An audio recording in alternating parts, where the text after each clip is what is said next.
भगवान बामन बनकर के जब बलि के यहां गए तो 3 पग जमीन का वरदान मांगा और 3 पग जमीन का वरदान देते ही भगवान विराट हो गए। 2 पग से तीनों लोक नाप लिए ठाकुर जी ने।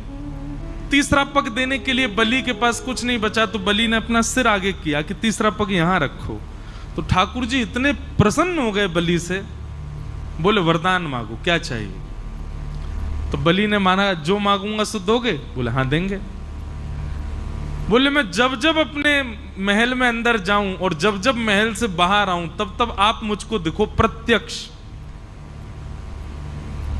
भगवान बोले इनडायरेक्ट वे में बोल रहे हो, सीधे सीधे बोल दो कि द्वारपाल बन जाओ मेरे।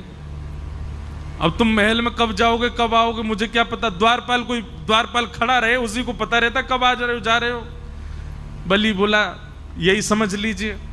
तो भगवान द्वारपाल बन गए बलि के। अब जब बलि के द्वारपाल ठाकुर जी बने, लक्ष्मी जी को बहुत विरह हो गया। ठाकुर जी आ ही नहीं रहे, बलि के यहां पर द्वारपाल बन के खड़े हैं। लक्ष्मी जी ने आकर के भगवान से कहा चलो। बोले मैं नहीं जा सकता, अहम भक्त पराधीन हो। स्पष्ट शब्द है भागवत में। ठाकुर जी कह रहे हैं पूरा विश्व मेरे पर अधीन है पर मैं अपने भक्त के अधीन हूं, मैं कुछ नहीं कर सकता यदि भक्त को मैंने वचन दे दिया तो। लक्ष्मी जी बोली आप वैकुंठ नहीं चलोगे? बोले नहीं चलेंगे, जब तक बलि नहीं कहेगा तब तक नहीं जा सकते। तब लक्ष्मी जी ने योजना बनाई और एक दीन सी कन्या बन करके लक्ष्मी जी भीतर गई। राजा बलि के पास पहुंची तो बलि ने कहा आइए क्या सेवा करूं? तब लक्ष्मी जी बोली कि मेरे कोई भाई नहीं है और मैंने जब से आपको देखा है तब से आपको ही अपना भाई स्वरूप माना है। बलि बड़ा प्रसन्न हुआ, बोले आप भाई मानती हैं तो बहुत अच्छी बात है।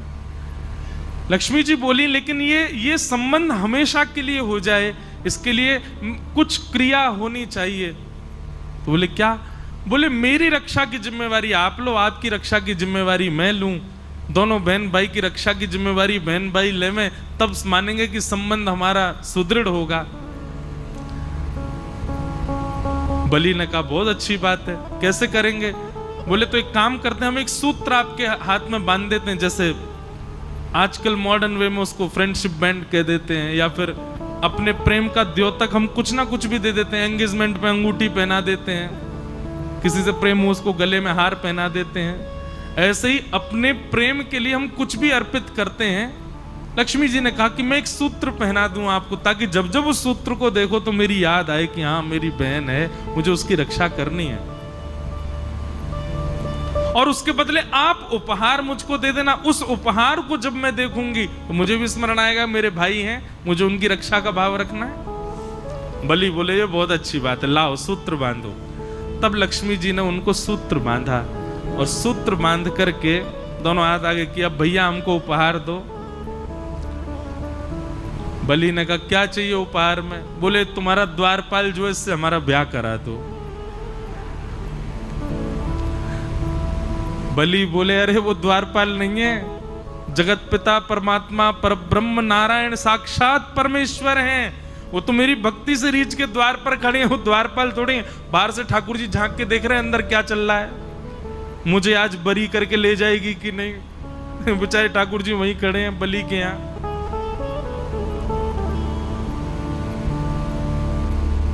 लक्ष्मी जी बोली भैया अब वही मांगा है तो वही चाहिए मुझे, आप मेरा ब्याह। अरे संभव ही नहीं है, उनका ब्याह केवल पराम्बा जगदम्बा लक्ष्मी से होता है, वो और किसी का वर्ण नहीं करते।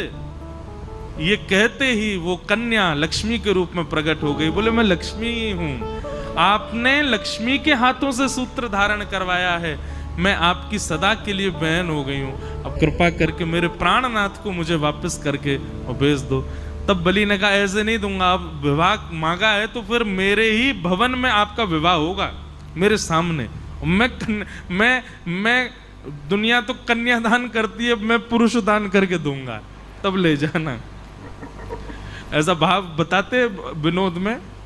तो फिर ठाकुर जी का विवाह हुआ और जिस प्रकार कन्यादान होता है ऐसे ठाकुर जी का दान किया बलि ने, लक्ष्मी जी को ले जाओ।